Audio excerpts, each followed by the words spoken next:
காலை நேர பிரதான செய்திகளின் ஊடாக நர்மதா சிறில் முதலில் தலைப்பு செய்திகள். நாட்டின் பெரும்பாலான பகுதிகளில் வறட்சியான வானிலை. பெண் அரச ஊழியர்களுக்கு வீட்டிலிருந்து வேலை அரசாங்கம் பரிசீலனை. கமாஸின் ஆயுதங்களை அப்புறப்படுத்த இற்றம் எடுக்கும் அதிரடி முயற்சி. இனி விரிவான செய்திகள். இலங்கையில் பெண் அரச ஊழியர்கள் வீட்டிலிருந்தே பணியாற்றுவதற்கு அனுமதிக்கும் புதிய முன்வழிவு குறித்த மகளிர் விவகார அமைச்சு தற்போது தீவிரமாக ஆலோசித்து வருகிறது. எதிர்க்கட்சி பாராளுமன்ற உறுப்பினர் ஒருவர் முன்வைத்த இந்த ஆலோசனையை தொடர்ந்து இந்த நடவடிக்கை எடுக்கப்பட்டுள்ளதாக தெரிவிக்கப்பட்டுள்ளது.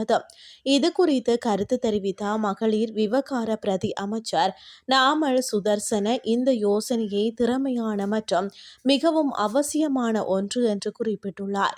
ஏனைய தெற்காசிய நாடுகளுடன் உதாரணமாக பாகிஸ்தான் ஒப்பிடுகையில் இலங்கையின் பொருளாதாரத்தில் பெண்களின் பங்களிப்பு குறைவாக இருப்பதாக அவர் சுட்டிக்காட்டினார். பெண்களை அதிக அளவில் வேலைவாய்ப்பு சந்தையில் இணைத்துக் கொள்ள முறையான திட்டங்கள் நாட்டுக்கு தேவை என்றும் இந்த முன்வொழிவு மிகவும் முற்போக்கானது என்றும் அவர் தெரிவித்தார்.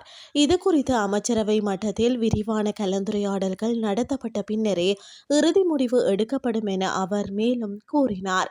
இந்த யோசனையை ஐக்கிய மக்கள் சக்தியின் கண்டி மாவட்ட பாராளுமன்ற உறுப்பினரும் சமிந்திரணி கிரியல்ல முன்வைத்தார். பெண்கள் வீட்டிலிருந்தே பணியாற்ற அனுமதிப்பதன் மூலம் நாட்டின் தேசிய பொருளாதாரத்தில் அவர்களின் பங்களிப்பை கணிசமாக அதிகரிக்க முடியும் என்றும் அவர் சுட்டிக்காட்டியுள்ளார். பெண்கள் குடும்ப பொறுப்புகள் காரணமாக வேலைக்கு செல்வதில் எதிர்கொள்ளும் சவால்களை குறைப்பதற்கும் நவீன தொழில்நுட்பத்தை பயன்படுத்தி உற்பத்தி திறனை அதிகரிப்பதற்கும் இது ஒரு தீர்வாக அமையும் என்றும் அவர் வாதிட்டார். நாட்டின் பெரும்பாலான பகுதிகளில் இன்று வறட்சியான வானிலை நிலவக்கூடும் என வளிமண்டலவியல் திணைக்களம் எதிர்வு கூறியுள்ளது.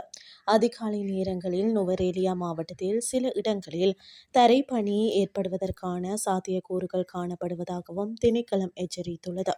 மேல் சப்ரகமுவா, மத்திய வடமேல் வடமத்திய மற்றும் ஓவா மாகாணங்களிலும் காலி மற்றும் மாத்தறை மாவட்டங்களிலும் அதிகாலை நேரங்களில் மூடுபனி நிலவக்கூடும் என்றும் திணைக்களம் தெரிவித்துள்ளது. இனி வெளிநாட்டு செய்திகள். கமாஸ் அமைப்பு முழுமையாக ஆயுதங்களை கைவிட வேண்டும் என்று அமெரிக்க ஜனாதிபதி டொனால்ட் ட்ரம்ப் வலியுறுத்தியுள்ளார். குறித்த விடயத்தை தனது உத்தியோகபூர்வ சமூக வலைதளத்தில் பதிவொன்றை பதிவிட்டு அவர் குறிப்பிட்டுள்ளார். மத்திய கிழக்கு பிராந்தியத்தில் பதற்றத்தை தணிக்க அமெரிக்காவின் முயற்சியால் எட்டப்பட்ட போர் நிறுத்த ஒப்பந்தத்தின் 2ஆம் கட்டம் இன்று ஆரம்பமாகியுள்ளது.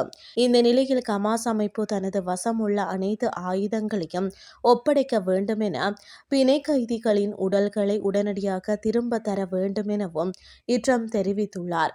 அத்தோடு அவர்கள் இதை மரியாதையான முறையில் செய்யலாம் என தெரிவித்த அவர், இல்லாவிட்டால் கடுமையான விளைவுகளை சந்திக்க நேரிடும் என சுட்டிக்காட்டியுள்ளார்.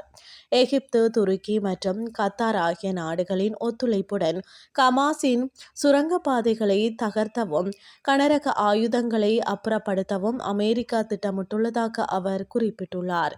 இதனுடன் காசாவின் சிவில் நிர்வாகத்தை கவனிக்க அமைதி வாரியம் ஒன்றை அமைக்க முடிவு செய்துள்ளதாகவும் ட்ரம்ப் தெரிவித்துள்ளார். பாலஸ்தீன தொழில்நுட்ப வல்லுநர்களை கொண்ட இந்த குழுவிற்கு நாட்டின் முன்னாள் துணை அமைச்சர் அலிசாத் தலைமை தாங்குவார் என அறிவிக்கப்பட்டுள்ளமை குறிப்பிடத்தக்கது. இத்துடன் செய்திகள் யாவும் நிறைவடைகின்றது. அடுத்த இரவு 8:30 எதிர்பாருங்கள். நன்றி.